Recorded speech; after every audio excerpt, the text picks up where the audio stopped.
Good morning, Mr. Tembo. Good morning, Rose. And how are you?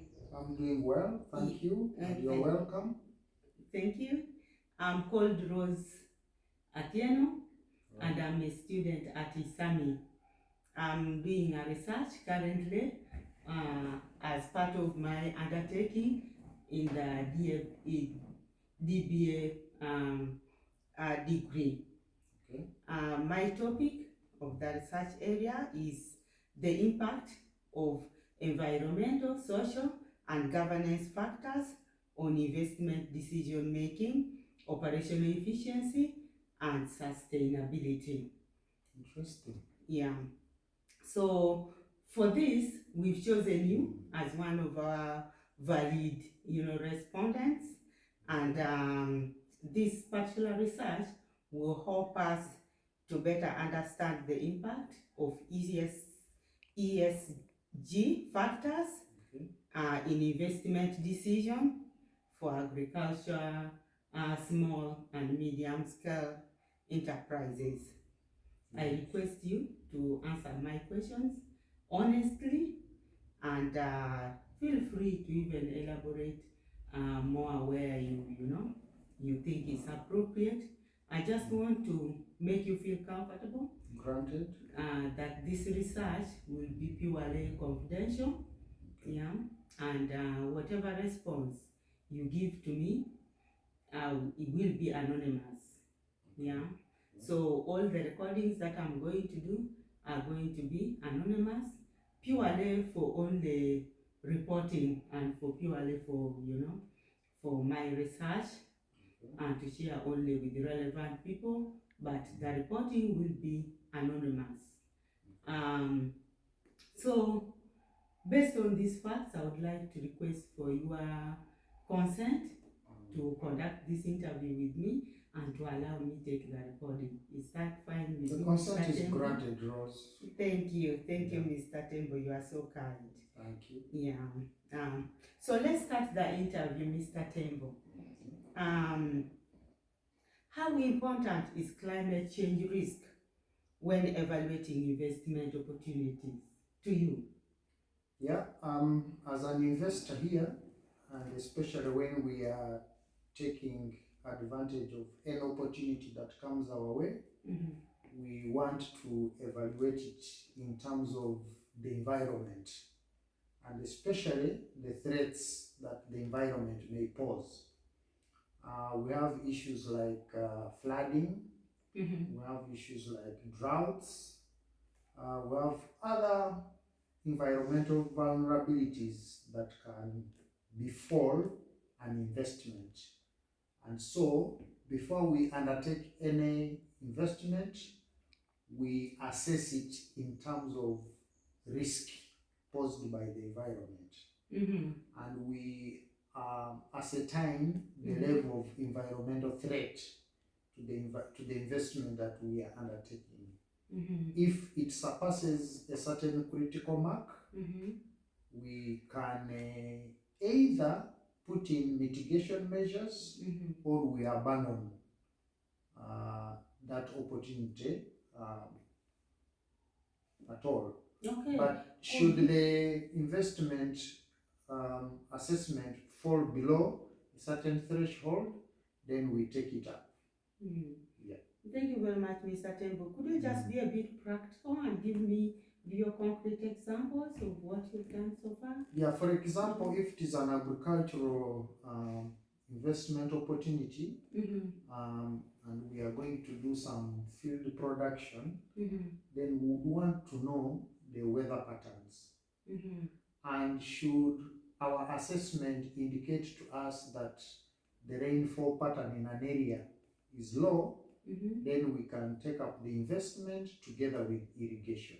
Okay. So we have an additional investment in irrigation to mitigate the situation of low rainfall. Okay, thank you very much. What social issues are most relevant to your investment decision? Well, the social issues currently that we take so importantly are relating to the people we hire. We want to see that the labor rights are respected. We make sure that all our workers are unionized and they can basically tell us about their issues. Secondly, we want to have those kind of investments that contribute substantially to the communities where we work. So corporate social responsibility is very important to us. We don't want to have conflict with the communities where we are investing, and we want to have maximum cooperation and collaborations with the communities where we plant these investments. Okay, good. Could you elaborate more about that, the community one, the community aspect? Sounds so interesting. Yeah, for example, we have decided as a board that 40% of our labor force will come from the adjoining community. Okay. And especially if the expertise exists. And then the 60% can come from elsewhere. So we give priority to the communities where we work. Yeah. Thank you very much. Thank you. What governance practices are most important to you at the moment? Mainly, as investment, you really want to know that once you invest $1, another dollar comes as profit. So accountability is very important to us. We want to make sure that all our monies are invested and go to the right areas. And so accountability, we don't condone any malpractices with financial management. The other governance issue is that we want to have balanced boards where women, men, people with disabilities are all included. And thirdly, we want to have transparent disclosures with all our shareholders and investors, especially with the annual final accounts. Reporting is very important to us. What we do during the financial year must be fully and transparently disclosed to our shareholders and all other key stakeholders that we participate with in our businesses. So how does this impact on your overall decision-making process? Yeah, that shows that we are all encompassing. You don't come up as a CEO, as myself, and take a decision. Whatever decision that I make and finally adopt must have gone through a consultative process. It can delay decision making, but at the end of it all, you will know that I'm dealing with the right decision because I've consulted all the key stakeholders. Okay, that's so interesting. And how do you then integrate ESG factors into your investment decision? Yeah, perhaps as a recap, you've seen how we bring in environment, we bring in social impact, and we also bring in governance. So at business project design, before we undertake any activities, we make sure that we incorporate them. For example, environmental impact assessment, we must cater for them and budget for them. Corporate social responsibility, we must include it in our business plan and budget for them. But also the wide, transparent disclosures of our financial dealings at the end of it all must also be catered for and budgeted for. So that then when we present a business plan, it is already incorporated with the ESG factors and we take them as day-to-day operations as a whole. Okay, so the accountability issues are really quite important. Very important. And you are able to really comply with that because most people find it as a big challenge. Exactly. But For example, we have one of the regulators with a slot okay. on our board. Mm-hmm. That's number one. Mm-hmm. Number two, we budget for audit Okay. with the top of the range auditors in town, but also we circulate our audit reports as widely as possible. Okay, that Yeah. sounds interesting. Yeah. You are really doing quite a lot, and even the issue of providing budget in relation to environmental related issues. Yes. Yeah, that's quite great. Good. I would like as I begin to conclude, Yeah. is there anything else you would like to share about ESG factors, ESG factors and their impact on investment decision? Yeah. In general way? Yeah, actually, two issues. Number one is that this is the new norm for global competitiveness and long-term sustainability of businesses. What I noted in Uganda is that most of this practice has picked up in the financial sector. Okay. And the agriculture sector, we are more or less like some Johnny come lately.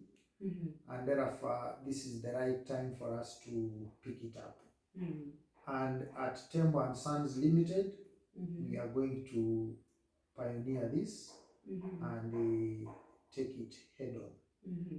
Number two, there are several advantages that are associated with being ESG compliant. There is now green financing is one of them.